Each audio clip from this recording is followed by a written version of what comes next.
Gift পেতে কার না ভালো লাগে, সবারই গিফট পেতে ভালো লাগে। হ্যালো এভরিওয়ান, তো এটা আমার এক ছাত্রী অঙ্কিতা।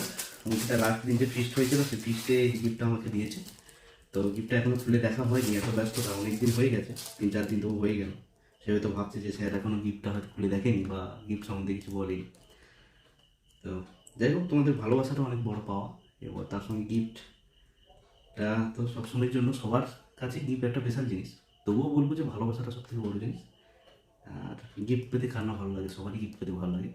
তবুও যখন পড়াশোনার সাথে সাথে গিফট একটা পয়সা খরচ করে কিনো, আমার একটু কোথাও না কোথাও খারাপ লাগে যে ছাত্রছাত্রীরা পয়সা খরচ করে আমার জন্য গিফট পেয়েছে। কিন্তু যাই হোক, আলটিমেট তো ভালোবাসা।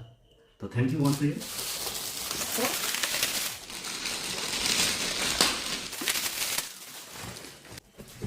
Wow,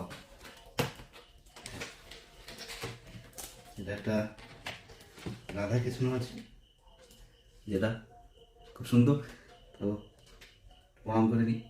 thank you Ankita once again, এত সুন্দর একটা গিফট দেওয়ার জন্য। তো ভালো থাকো, ভবিষ্যতে ভালো হও আর বড়ো হও। Stay healthy and happy with your family. Thank you.